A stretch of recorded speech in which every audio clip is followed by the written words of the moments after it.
Hey y'all, so today I'm going to be talking to you about how to overcome and handle temptations. So this week I did something a little different, and instead of getting just my opinion on it, I branched out and I talked to my family about it.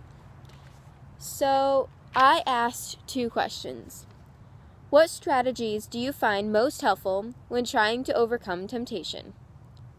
And then the second is, what advice would you suggest to teens on how to handle and juggle all the temptations of life? So the first person I asked was my sister. For what strategies? She said, prayer. That's all she said. For the second one, what advice would you suggest for her? It'd be fellow teens.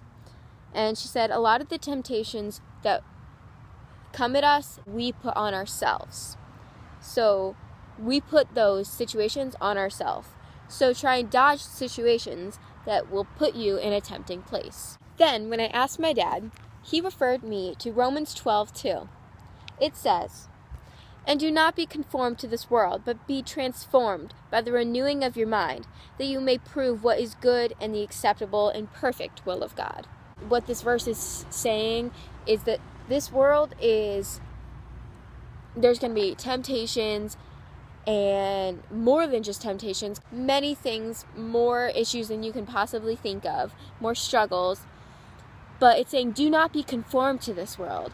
Do not turn into this world, because that is not what I have made you. This is what God's saying. But be transformed by the renewing of your mind.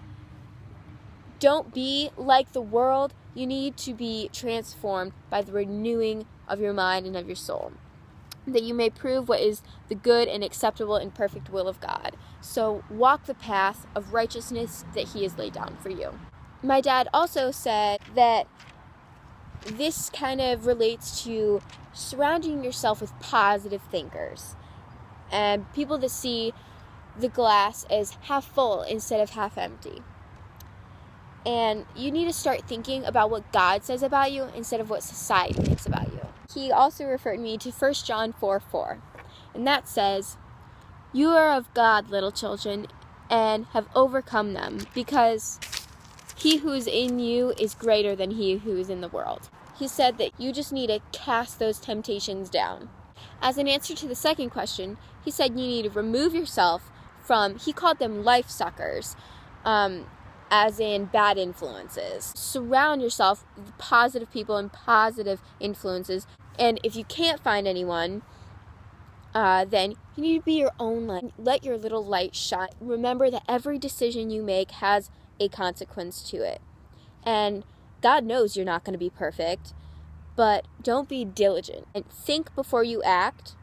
Don't make impulsive decisions where you just think on the spur of the moment and then they look back and say, "Why did you do that?" Well, I don't know. Think about what you're thinking about. I'm thinking about, oh, that's beautiful green grass, the sun is shining, and it's a beautiful day out. I have to surround my brain and think about what I'm thinking about should be positive. And you can add the phrase, "and then what?" to when you're thinking about doing something wrong. Think about, oh, well, I'm going to cheat on this test, and then what? What am I going to get out of that that's going to be good and go to glorify God? Then I asked my stepmom, and she said the key is prayer.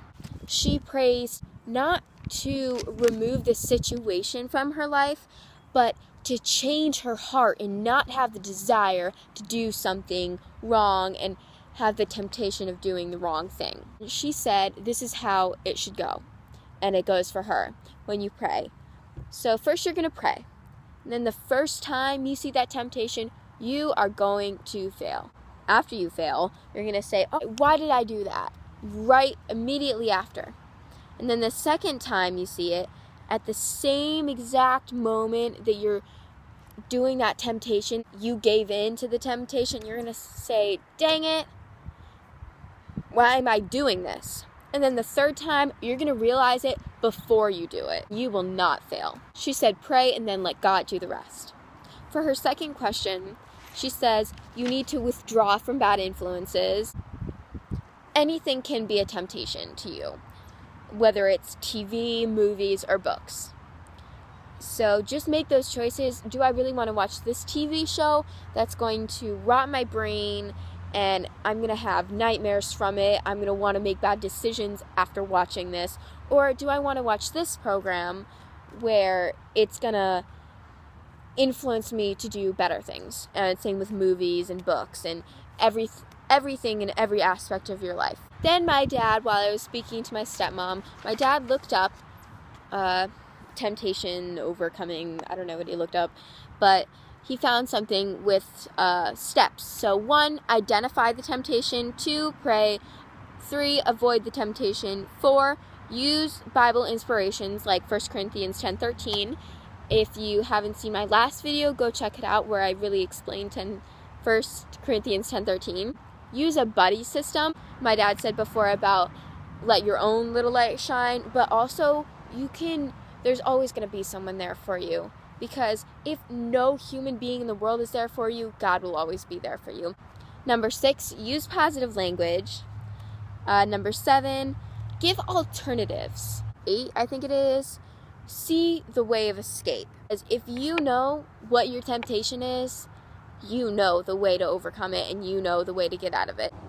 This last little point, my dad said and my stepmom both said, if you fail, just remember failure is not final. And my stepmom found a quote on, I think Pinterest it was, that said, failure is not the opposite of success, but it is a part of it. I hope you learn from this in some way.